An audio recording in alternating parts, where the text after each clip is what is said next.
Madame, Monsieur, bonjour. Bienvenue dans votre journal dont voici les principaux titres. Les membres du gouvernement défendent le tourisme interne. Pour sa promotion, ils ont visité dans le centre-sud la cour royale de Tiébélé, la cour royale de Tiakane, connue sous le nom de la case de Bangé, et le pic de Naori. Un dossier à suivre dans cette édition. On ne peut pas invoquer des raisons infondées dans un pays en crise pour dire non aux réquisitions. Tous les citoyens doivent être réquisitionnés lorsque le besoin s'en fait sentir, a déclaré la coordination nationale des associations de veille citoyenne pour condamner la position de l'intersyndicale des magistrats qui s'oppose à la réquisition de ses membres. Plus de détails dans ce journal. La veille citoyenne se mobilise. Elle prévoit de faire entendre sa voix le vendredi 23 août prochain dès 8 h du matin à la place de la Nation de Ouagadougou. L'objectif de cette mobilisation est de demander aux magistrats de respecter les ordres de réquisition pour le front. Samuel Moko et Jamila Pakis Sawado. Dans la foulée du bras de fer entre l'exécutif et le judiciaire, ces Wahiyans ont décidé de sortir massivement le vendredi 23 août prochain. Ils comptent marcher de la place de la Nation au palais de justice pour dire aux magistrats qu'ils en ont marre. Nous sommes ici pour sonner une mobilisation le 23 août 2024 à partir de 8 h à la place de la Révolution, encore appelée place de la Nation.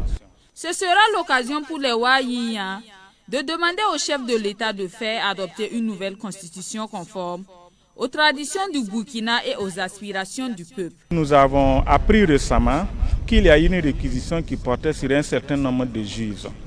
Et ces juges ont précipité avec certains un jugement remettant non seulement en cause la décision de cette réquisition et condamnant également l'État burkinabé chaque jour que Dieu fait une amende, ceux de Bobo-Dioulasso 1 million et à Ouagadougou ici 500 000 francs.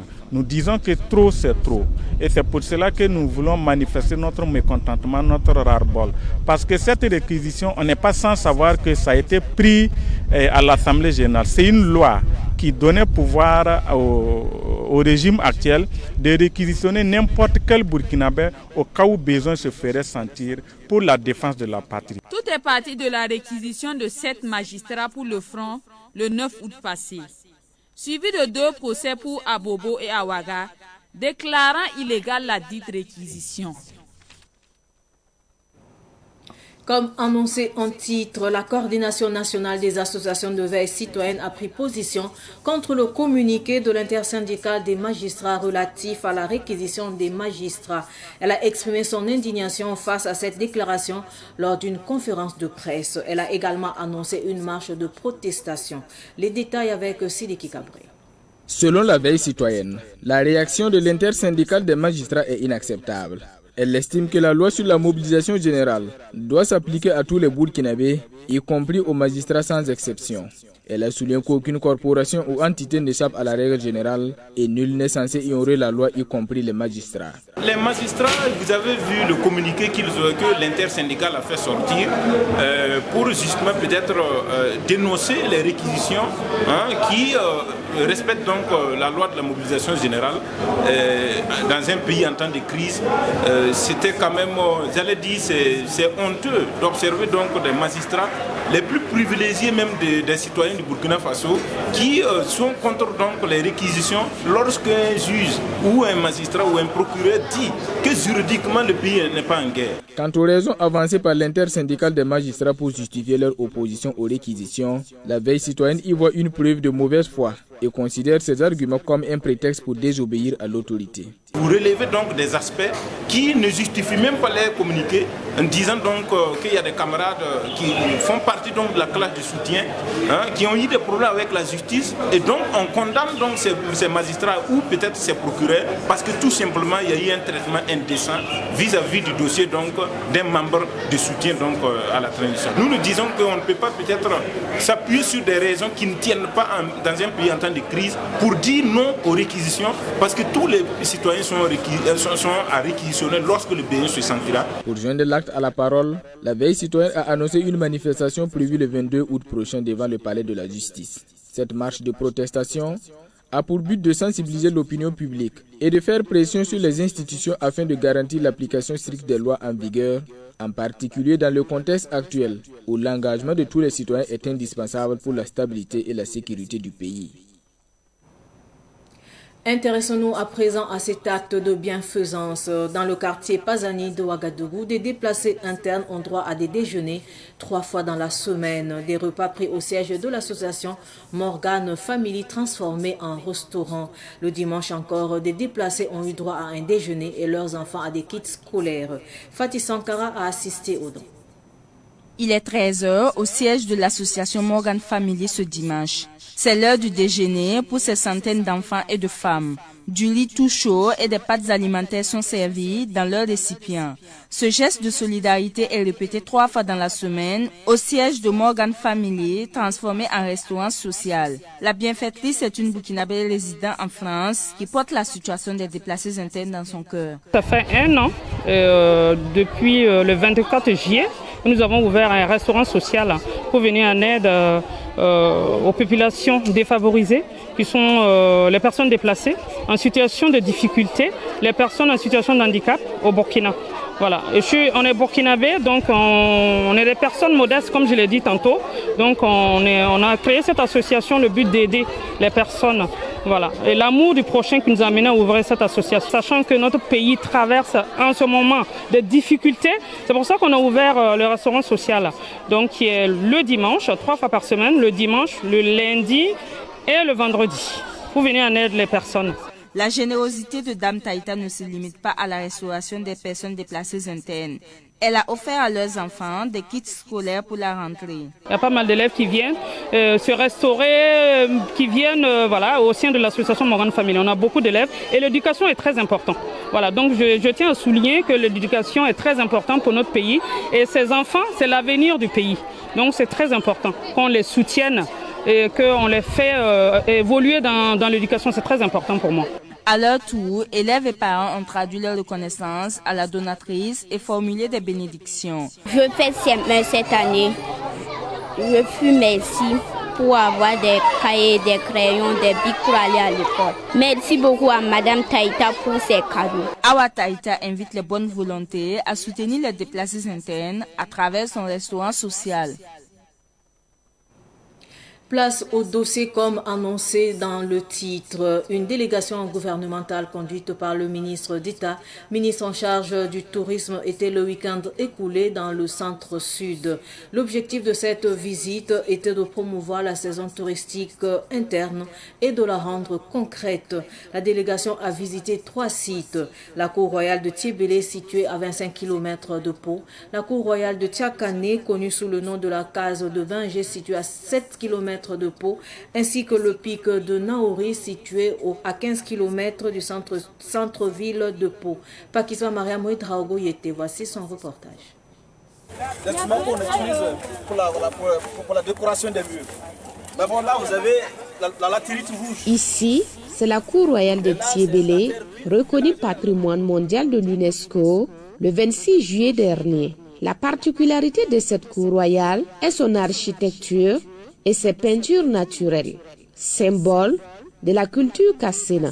La délégation gouvernementale, composée du ministre d'État en charge du tourisme, Rimtalba Jean-Emmanuel Ouedraogo, du ministre de l'Éducation nationale Jacques Sosten Dengara et celui des ressources animales Amadou Diko, montre l'exemple en cette période de tourisme interne. La délégation gouvernementale est là ce matin pour d'une part apporter officiellement à la Cour royale de Tiébélé l'information de l'inscription de cette Cour royale de Tiébélé au patrimoine mondial de l'UNESCO.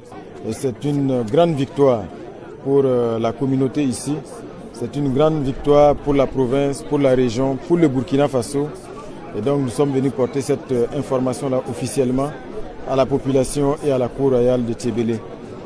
Nous sommes venus aussi d'autre part pour porter le message de notre responsabilité commune, désormais pour ce qui est de la préservation et de la valorisation de cette cour royale de Tiébélé.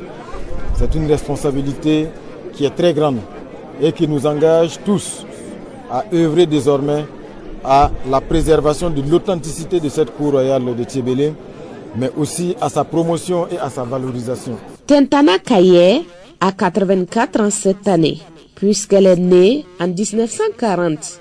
Doyenne de la cour royale de Thiébélé en pays Kassena.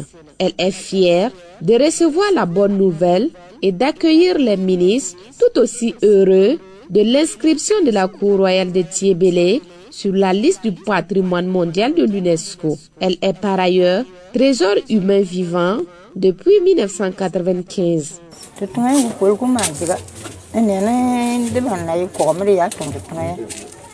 Je suis très heureuse parce que depuis le début, je ne suis pas seule. Je le faisais avec mes coépouses. Nous avons entretenu la cour royale avec la peinture. On n'a jamais cru qu'un jour, autant de monde pouvait s'intéresser à ce qu'on faisait pour embellir la cour royale. Même si mes coépouses ne sont plus de ce monde pour être témoins de ce qui se passe actuellement, je suis vraiment heureuse. Je remercie mes enfants qui se sont donnés corps et âme pour que la cour soit reconnue mondialement aujourd'hui.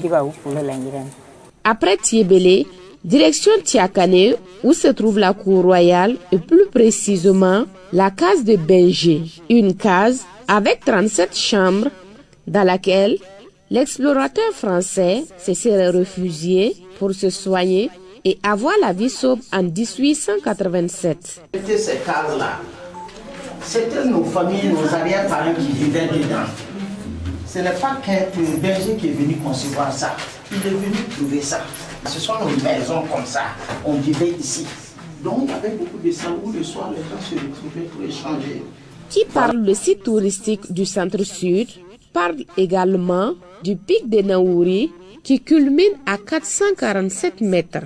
Au final, le chef de la délégation se réjouit de la qualité de l'excursion et lance un appel aux Burkinabés. Donc nous repartons pleinement satisfaits du séjour ici dans la région du centre-sud, qui est une région qui regorge d'immenses potentialités culturelles et touristiques qui ne demandent qu'à être découvertes. Et il n'y a pas que la région du centre-sud, pratiquement toutes les régions du Burkina Faso sont des destinations à ne pas manquer. Le ministère en charge du tourisme a lancé la saison touristique, la saison du tourisme interne. Nous appelons tous les Burkinabés en cette période de vacances-là à aller à la découverte de ces merveilles touristiques, à aller s'enrichir des messages et des valeurs véhiculés par ces sites-là.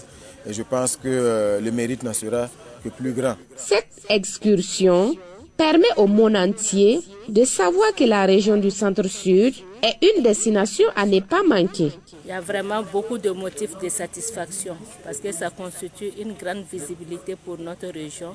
Également un message au reste du Burkina et du monde entier pour dire que la région du centre-sud regorge de beaucoup de sites touristiques et d'attraits touristiques et qui méritent d'être découverts par les Burkinabés et par les citoyens aussi de notre région. Et ça vient montrer que la région du centre-sud est dans une situation d'accalmie au plan sécuritaire et qu'il n'y a pas d'inquiétude à visiter la région du centre-sud.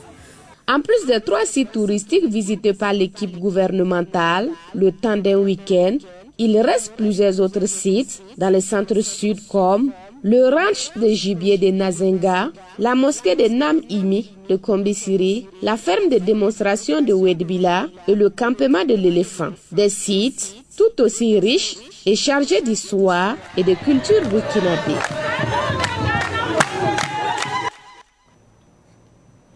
Avant de clore ce journal, parlons d'apprentissage en musique. Des enfants en vacances ont continué leur apprentissage en musique dans un camp vacances.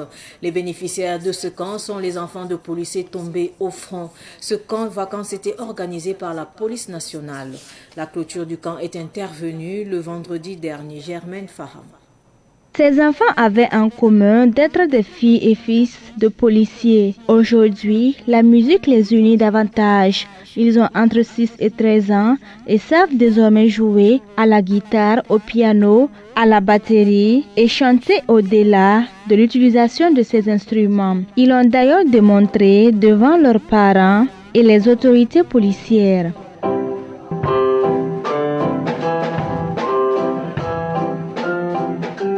cinquantaine d'enfants bénéficiaires repartent enthousiastes. Nous avons passé 2 bonnes semaines avec une équipe d'encadreurs dynamiques, talentueux et très humains, ayant beaucoup d'amour pour des enfants.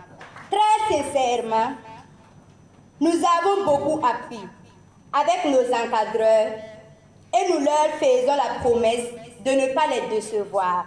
Pour les parents des campeurs, cette formation en musique contribue à leur épanouissement et leur inculque l'esprit d'union à travers le brassage avec les autres enfants. Les initiateurs, quant à eux, sortent satisfaits après avoir atteint leurs objectifs. Pour nous, quand on forme les enfants, c'est l'adulte de demain que nous sommes en train de façonner.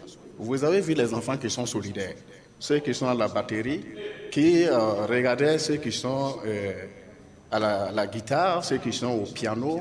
Et c'est une manière de leur inculquer des valeurs, que sont les vivre ensemble, que sont les valeurs de solidarité, les valeurs de discipline. Tous les parents étaient contents de la prestation que les enfants ont fournie. La formation en musique de ces enfants, tenue sur 2 semaines, est le premier camp vacances de la police nationale. Les enfants ont souhaité la tenue d'une autre édition. Le parrain a par ailleurs offert des gadgets aux enfants pour la rentrée scolaire.